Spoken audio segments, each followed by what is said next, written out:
Hi, Coach. Thank you so much for joining me this morning. Good morning. Thank you.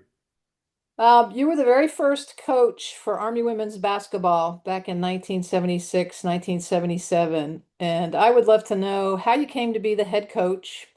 Why did you say yes to the position? Actually, I was in the Army at the time. I was a Spec 5 stationed in Fort Riley, Kansas, when I heard that they had military openings for assistant coaches at West Point. And that was in the men's program. And so I applied for it and was accepted. So then transferred from Fort Riley to West Point, and I'd only been there maybe 2, 3, 4 weeks, whatever, when they relieved all the men's coaching staff at West Point at that time. And so they were all replaced. And then, well, it was about 2 weeks later, I suppose, then they hired Mike Krzyzewski. Then he came in. And so I was then assigned to his staff. So I coached mainly JV players is what I was doing. I didn't have much to do with the varsity. Hmm. And so that's how it went the very first year. And then this next year was when they brought in the women cadets. I think they brought in about 120 approximately, somewhere in there. And that's when Dr. Peterson, who had been hired, he and his wife actually, and as part of the physical education program. And then he asked me, he says, would you mind going out and see if there's enough talent for a women's basketball team? What they did then, they went through basic training, which you would know. Then they came back to the kind of the main campus, and on the outdoor courts, they'd play basketball. So I went around for a few days and looked at this to see what kind of talent there was. Then I reported back to Dr. Peterson. I said, there's maybe 5 players that can play. I said, there's not enough talent for a basketball team. And he was very nice. He says, okay. And so that was just kind of it. I just kind of left. Then about 2 weeks later, he says, hey, we're going to have a basketball team and we'd like you to coach them. Whoa. and, and so I decided, well, why not? I'm just working with the JV team. Let's give this a whirl. So I decided to go ahead and accept it. And so I transferred then from the boys program to the women's program. And the rest is history, I guess. Yeah. Yes. So glad you said yes. Yeah, me So, too. so what was it like coaching the team that first year of the program? Well, it was interesting. I'll tell you that. None of the players knew me. I didn't know any of the players. I've never coached women before. And I kept thinking, boy, what do I change, or do I have to change the way I coach? I decided, no, I wasn't going to do that. I thought I'd do the same drills that I did with the men, with the women. And the good thing about it was they were all in pretty good shape before they got to me because of the conditioning of the military. And so another thing that really kind of amazed me is that when I would go through a drill or explain the drill or how this is what I wanted to do in the drill, they caught on right away. And I wasn't used to that. And all of a sudden, wow, my practices got shorter and shorter because I didn't have to explain it 2 or 3 or 4 times.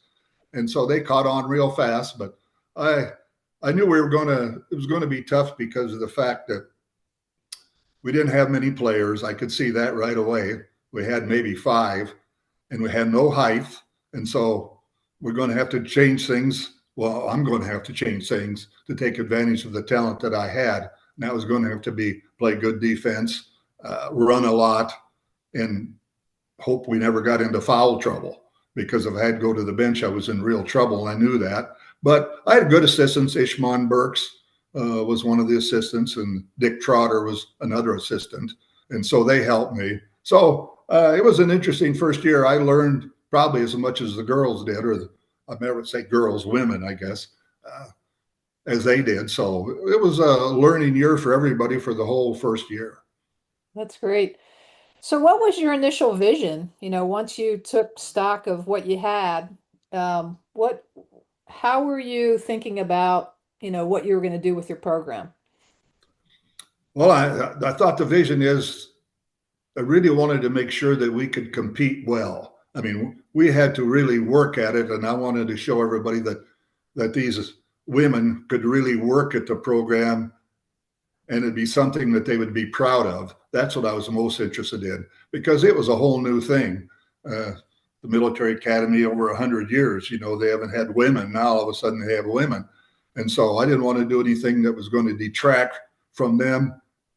And so I don't know. It was just an interesting year to go through all that, and turned out well.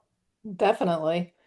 So, I mean, teaching at an academy is a special case anyway. So, what were the unique challenges of coaching at West Point?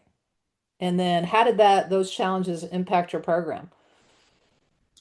Well, like I said, the challenges was you had to deal with the military in a sense, because they were there for military purposes and they had their classes, and I can only practice at a certain time. And in fact, we had many of our games were at home. We didn't play too many on the road, maybe 4 or 5 on the road. The other 15 or so were all at home. And I think there was a reason for that. And I think you got to give most of the credit to Dr. Jim Peterson. He was the one that was in the background. He's the one that made the schedule, bought the basketballs, bought the uniforms. He did everything. I just coached him. Hmm. And so I thought I had the easier part. He did a lot of the selling of the program, which was good.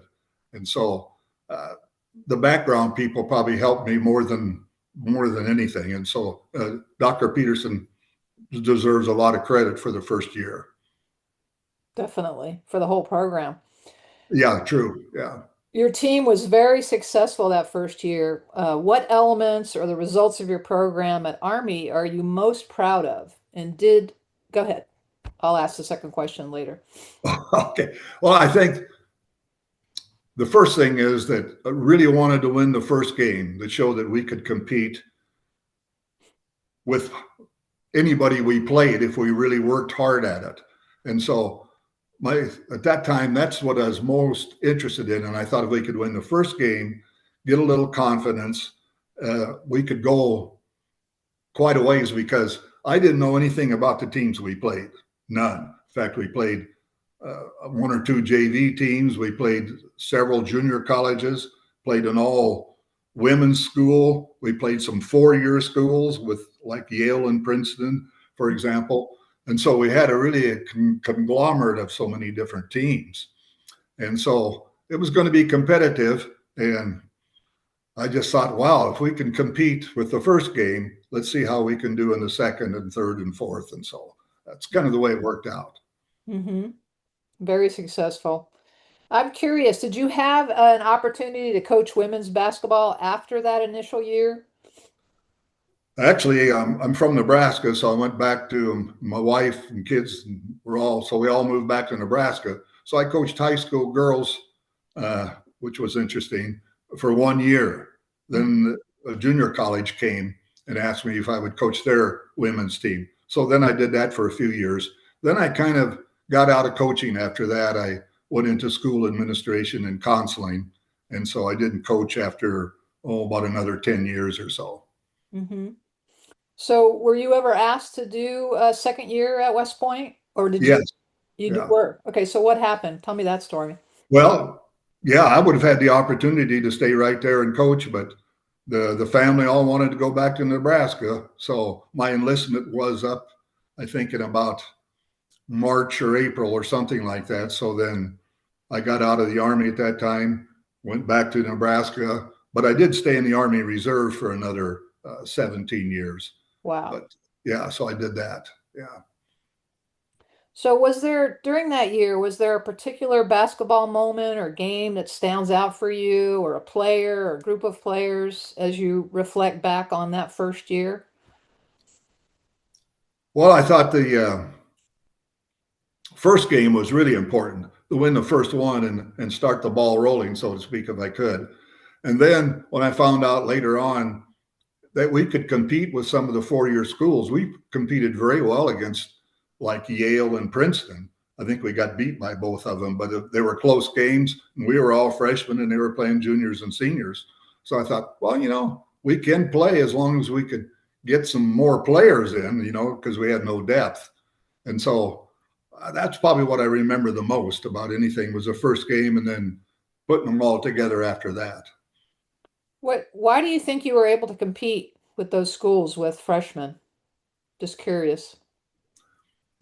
Well, you know, I'm not sure. I think sometimes because of the fact I knew that we were in very good condition.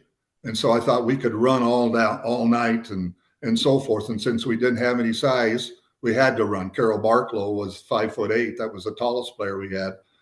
And so I thought we were in good shape. So the substituting, unless we got into foul trouble, I didn't have to substitute too much because we were in good condition. And I thought, well, we can compete if we get them in the right places and the right positions and do the right things. We can compete because they were smart. I had smart players. Of course, you don't get into the academies unless you are smart. Mm-hmm. And so they were smart players. They picked up things real fast. We could make adjustments and they catch right on to them, which was really helpful. Awesome. Awesome.